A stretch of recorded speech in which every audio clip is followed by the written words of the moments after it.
For today's video, I want to go over various lighting options for shrimp jars and similar nanotank setups to help you achieve healthy, thriving plant growth. This kind of setup is usually low-tech, relying on plants for natural water purification, which makes having a reliable light even more essential than normal because it's essential for your plants, which are acting as your filter. So starting off, let's talk about sunlight, as it's a classic free way to light your shrimp jar and a lot of people do still use it. But if you're relying on sunlight alone, you may need to be careful because if your jar gets too much direct sunlight throughout the day, it can quickly turn into an algae farm. So if you are considering using sunlight, try and make sure you use windows that get a small amount of sunlight each day. But there is a challenge with this method because not everyone has a window with limited sunlight, and even if you do, algae growth can still be a risk. That's why I personally prefer not to use sunlight as my primary lighting method for my shrimp jars. Instead, I recommend looking into some of the great budget-friendly artificial lighting options on the market. So that brings me on to one of the first lighting options I tried with my shrimp jars, and it's these small clip-on lights. I know these look small and underpowered, but I've successfully grown plants like Hygrophila Polysperma, Rotala Rotundifolia, Java Fern and Java moss under this light without issue. So despite its small size, it can definitely provide enough light for healthy plant growth in your shrimp jar. The light does have a manual on-off button which gives you more control over the photo period without having to move the entire jar off your windowsill as you would have to with sunlight. However, it is missing a built-in timer, so sometimes I just forget to turn the light on or off for extended periods of time, which does affect plant growth and algae growth. This specific one is a 5-watt light with 10 white LEDs and 2 blue LEDs, which push it ahead of similar models on the market which only have white LED. The 2 blue LEDs help with photosynthesis, as chlorophyll in plants absorb blue lights very effectively. But there has been some confusion in the hobby about blue light, with early research suggesting that it could shrink plants. However, more modern research has clarified that growing plants under only blue light can result in smaller growth, but when blue light is used alongside white light, this effect is not as significant. In fact, blue light can actually help support healthy, compact, dense growth with thicker leaves and stronger stems, which is ideal for smaller shrimp jars. I stopped using this light because it doesn't have an adjustable light intensity, meaning it's on at full power or off completely, which can cause issues with algae in smaller jars. The lack of a built-in timer was also a pain because, like I mentioned earlier, I kept forgetting to turn this on or off. So while this light is a solid starter option, I've since moved on to other lights that offer more control. And next up we have these grow lights for indoor plants, which are often recommended on sites like Reddit for jarariums. At first glance, these do seem like the perfect option for a shrimp jar because they have a built-in timer, an adjustable light intensity and a mix of white, blue and red LED. The addition of red LEDs enhances the light for plant growth because red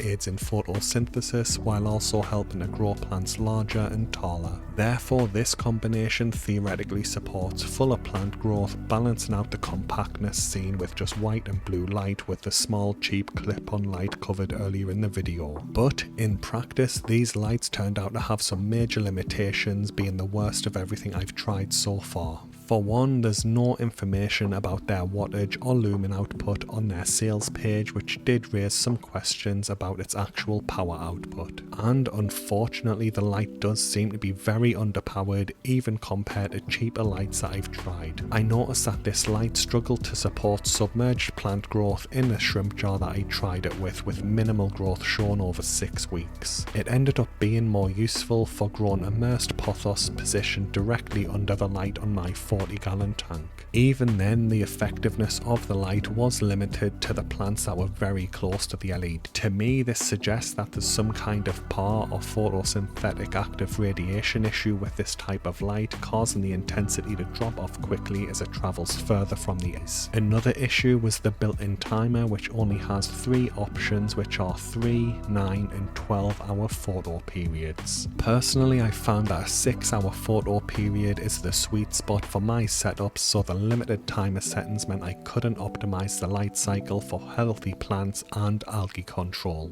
Now I have only tried one of these lights, so I may have just got a faulty one that doesn't work correctly, but out of my experience so far with these, I really don't like them. Next up we have desktop lamps, and this is something that I did seriously consider for my new shrimp jars, but I haven't actually tried them yet myself. Desktop lamps are often recommended as a cheap option for shrimp jars and other terrarium setups, but these can be tricky because they're not designed for plant growth and their PAR ratings can be very inconsistent. Therefore, you might end up with something similar to the grow lights I covered earlier, which are basically useless for submerged plants. Another challenge is finding someone who's successfully using desktop lamps with terrariums that aren't covered in algae. However, Nanoscape does use desktop lamps on some of his setups, and thankfully he links directly to the light he uses on his Linktree. As far as I can tell, it seems to be a Touchstar light priced at £31 here in the UK, but to me that's very expensive for what this light is, especially since it appears to be a basic all-white desk light without a built-in timer. So while some desktop lamps might be a decent budget-friendly option, personally I did decide to keep on looking. And finally we get to these clip-on Hygrophila lights, which as you can see I'm currently using on all 3 of my shrimp jars. For transparency, I did purchase 2 of these lights with my own money at different times, about 4 months apart from each other, after testing the first one against other lights and deciding it was the best option. Hyga did recently send me some free products including one of these lights, and that's why I have the 3rd one, but they also gave me a coupon for a 5% discount and free shipping for US residents linked in the description. So let's get into why I think that this is the best light for shrimp jars and other nano tanks on the market right now.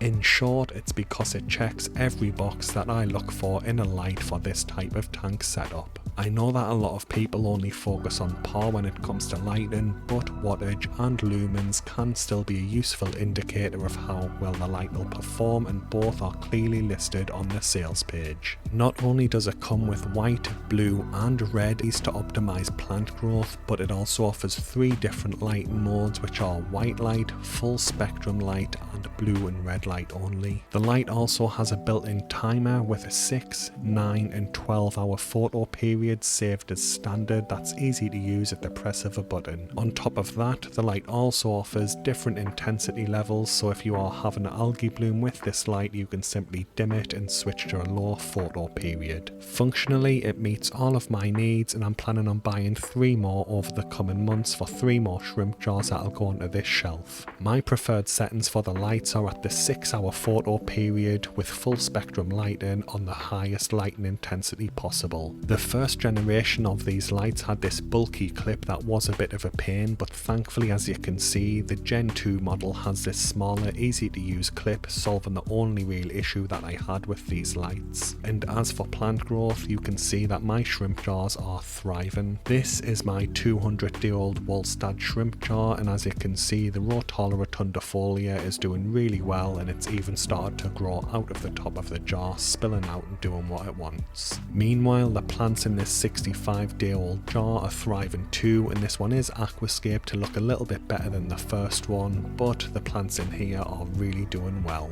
And then this one is my newest shrimp jar. It's only around 2 weeks old right now, so it's still cycling and there's no shrimp in there, and the pearlweed in it has went through a melt stage, but if you look closely you can see some new healthy growth, and I'm looking forward to seeing how this goes over the coming months. So that's why I think this is the best light on the market for shrimp jars and other smaller nano tanks of a similar size, and that's why I'm going to be buying 3 more over the coming months for 3 more new jars. Anyway guys, that brings the video to an end. Thanks for watching and have a good day.